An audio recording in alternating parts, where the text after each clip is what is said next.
मेरे पास सब कुछ है लेकिन मैं खुश नहीं हूँ। कल मुझसे किसी ने ये सवाल किया कि मैम सब कुछ है मेरे पास, फिर भी मैं खुश क्यों नहीं हूँ और मैं क्या करूँ। और ये कहते कहते उनकी आंखों में आंसू आ गए। अच्छा नहीं लगता मुझे जब हम लोगों को गाइड करना चाहते हैं, ज्ञान के मार्ग पे लाना चाहते हैं, तो पहले वो रेजिस्ट करते हैं, लेकिन अल्टीमेटली हमारे पास कोई ऑप्शन नहीं है। इसलिए इसीलिए भगवान ने ये जो ग्रंथ है इतना बड़ा ये हमारे को दिया। प्रणाम, मैं पारुल शर्मा हूँ। मैं पिछले 20 साल से गीता का अध्ययन कर रही हूँ और मेरी अपनी लाइफ में जितनी सारी चेंजेस आई हैं उसको देखते हुए मुझे ऐसे लगता है कि ये ज्ञान हम सबको लेना चाहिए। तो मैं अपनी तरफ से छोटे छोटे श्लोकों के थ्रू आपकी प्रॉब्लम्स को सॉल्व करने की कोशिश करूँगी, ताकि ग्रंथ जो है सही तरीके से, नॉलेज जो है सही तरीके से आप तक आए और आपकी लाइफ को में इश्यूज को रिजॉल्व कर पाए। तो आप में से बहुत सारे लोग ऐसे होंगे जो बोलेंगे मेरे पास सब कुछ है लेकिन शांति नहीं है। सबसे पहला काम भगवान ने क्या बोला, ये मेडिटेशन का चैप्टर है, चैप्टर नंबर 6, इसमें है वर्स 4। इसमें भगवान बोल रहे हैं, when a man is not attached to sense objects or to actions, having renounced all thoughts, then he is said to have attuned to yoga। अब हम दिन भर में इतना सोचते हैं कि थॉटलेस जाना मुश्किल लगता है। दूसरी बात, attach to the sense objects. अब सेंस ऑब्जेक्ट्स के साथ अटैचमेंट हमको ऐसे लगता है बड़ी नेचुरल फ्लो है। हर चीज़ हमको अक्वायर करने के लिए चाहिए, हर चीज़ हमको बस ये मुझे मिल जाए, ये मुझे मिल जाए। तो ये सब जो मुझे मिल जाएगा चीज़ें जो अंदर डेवलप हो रही हैं, दैट मीन्स हम हमेशा ग्लिटरी चीज़ों को की तरफ अट्रैक्ट होते हैं। हम कुछ भी ऐसा देखते हैं, मन ललचा जाता है और फिर लगता है ये मुझे मिल जाए, इससे मैं खुश हूँ, ये मुझे प्लेजेंटनेस दे रहा है। ये जो बाहर से हमको सब चीज़ें इकट्ठी करने का शौक चलता है ना, एक्चुअली ये टेम्पररी फुलफिल करता है। हम मार्केट चले गए, हमने शॉपिंग कर ली, थोड़े दिन हमने वो कपड़े पहने, फिर वो कपड़े भी हमारे लिए बेकार हो गए। फिर वो कपड़ा भी जो इतनी खुशी खुशी लिया था वो भी हमको खुश नहीं कर रहा। हमने किसी के साथ घूमने गए, हमने ऐसे बहुत सारे काम किए, हम मूवी देखने चले गए। टेम्पररीली वो सब चीज़ें काम कर रही हैं, लेकिन जब हम अकेले में बैठते हैं, जब हम बात करने बैठते हैं, उस समय हम अपने आप से भागना शुरू कर देते हैं। उस समय हम ये नहीं सोच सकते हैं कि ये चीज़ को मैं उठा लूँ, या जो मैंने एक घर बनाया है, अब जो मैं इसके अंदर आराम से हूँ तो अब मुझे कोई टेंशन नहीं है। तो थॉटलेस तो हम जाते ही नहीं हैं। अब भगवान ने ये बोला कि करना क्या है, मार्ग क्या है। उन्होंने हमको बोला मेडिटेशन एक बहुत अच्छा मार्ग है। जब हम मेडिटेशन करते हैं तो हम थॉट्स के बीच में गैप इंक्रीज करते हैं। कैसे? क्योंकि हमारा ध्यान जो है वो साधना में लगा है। अब माइंड है, उसको हमने फोकस करना है, एक डायरेक्शन में लेके आना है। तो कंटिन्यूसली जब हम मंत्र चैंट कर रहे हैं या हम कुछ भी भजन गा रहे हैं, उस टाइम हम जो बाकी के वर्ल्ड या थॉट्स हैं उससे डिस्कनेक्टेड हैं।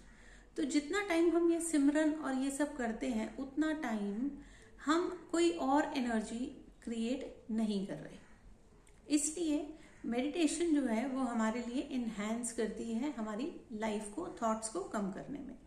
दूसरा भगवान ने बोला सेल्फलेस एक्ट। भगवान ने कहा जितना आप सेल्फलेस होकर काम करोगे, जितना ज़्यादा आप सेल्फलेस होकर काम करोगे, आपके अंदर की जो वासनाएं हैं जो खींच रही हैं आपको, हर चीज़ मुझे चाहिए, ये मुझे बाहर से खुशी देगा, तो हम लिटरली ग्रीड, एंगर, ये सब क्यों आता है? क्योंकि हम हर चीज़ को एक्सट्रैक्ट करने की कोशिश कर रहे हैं, जबकि भगवान बोल रहे हैं वो सब तुम्हारा नेचुरल स्टेट है, वो सब तुम्हारे अंदर है। लेकिन अंदर की स्थिति को जानने की हम कोशिश ही नहीं करते, क्योंकि अपने साथ अकेले बैठने में ही हमें डर लगता है ना। तो जिस दिन हम अपने आप के साथ, जब हम बहुत ज़्यादा सेल्फलेस एक्ट करते हैं, आज आप कहीं दान पुण्य कराए, लेकिन उसमें एक बहुत इम्पोर्टेंट पॉइंट ये याद रखने की बात है कि वो जो जो भी आप डोनेट करके आ रहे हो उसका शोर नहीं मचाना आपने, क्योंकि वो आप अपने अपने कर्म को, अपने मन की उस बुद्धि को साफ करने के लिए गए हो।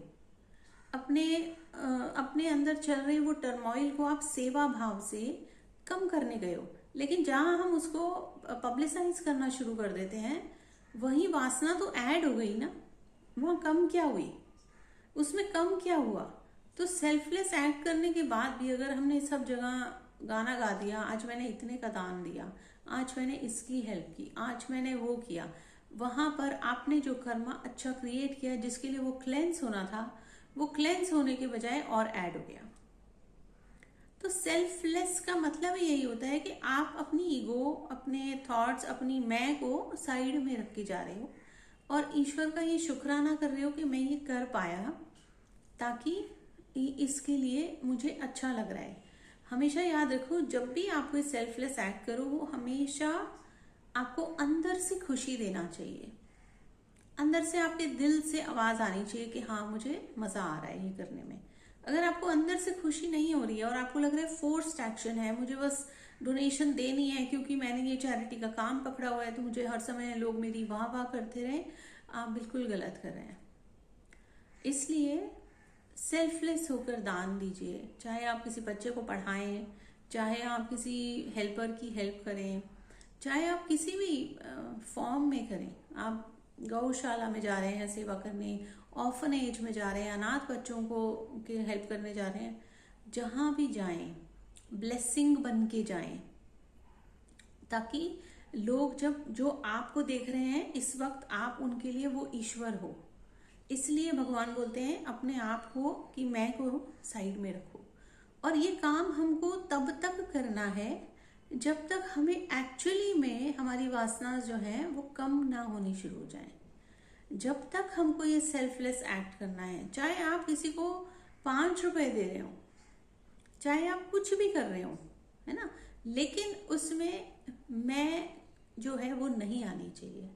वो आपने खुशी खुशी दिया। मान लो कोई बारिश में भीग रहा है, आपके पास एक एक्स्ट्रा अम्ब्रेला है, एक एक्स्ट्रा छतरी है, आपने उसको दे दी। अब वापस आएगी या नहीं आएगी आपको नहीं पता, लेकिन अगर आप उस वक्त रिफ्रेन कर रहे हो, नहीं नहीं मेरी छतरी है मैं नहीं दूंगा, बिल्कुल मत दो, क्योंकि वो दिया हुआ भी आपके काम नहीं आएगा। क्योंकि आप उससे क्योंकि जब हम कोई चीज को वापस एक्सपेक्ट करते हैं, हम अपने कर्म का वहीं पर सब ब्रेक लगा लेते हैं। जब हम उसको ब्रेक, अगर हमको ब्रेक नहीं लगाना है उसको, तो हमें उस एक्ट को किसी गिनती में नहीं गिनना। वो हमारा कर्म नहीं था, हमने जो किया, शायद कोई पुराना ऋणान बंध है, शायद पुराना कोई गिव एंड टेक है जो हम पूरा कर पा रहे हैं। अगर आप देने की इच्छा से जाएंगे तो उस समय आप ईश्वर हैं। आप खुद फील करेंगे मैं कितना पूर्ण हूँ, मैं आज ये काम करके आया, मैं कितना पूर्ण हूँ। हम छोटे छोटे बच्चों को भी स्कूल में कई बार देखते हैं कि लंच नहीं लेकर आया, चलो मैम बोलती हैं सबको शेयर करा लो। इसका मतलब क्या है, मेरे पास बहुत है, मेरे पास भरपूर है, तो मैंने अगर थोड़ा सा दिया तो उससे मैं खाली नहीं हुआ। तो इसीलिए बहुत ज़रूरी है कि जब हम हर चीज़ को ऐसे एक्सट्रैक्ट करने को चाह रहे हैं, वहीं हम थोड़ा थोड़ा बांटना शुरू करें, थोड़ा देना शुरू करें, और तब तक दें जब तक मन जो है खाली ना हो जाए। यहाँ उन्होंने एक बहुत अच्छी लाइन लिखी है कि Krishna is pointing out the physical and mental conditions of one who has broken in the steed of his mind and ridden it. He says that when one is feeling no mental attachments either to the sense objects or to the actions of the outer world, it is one of the symptoms of a perfect mastery over the mind.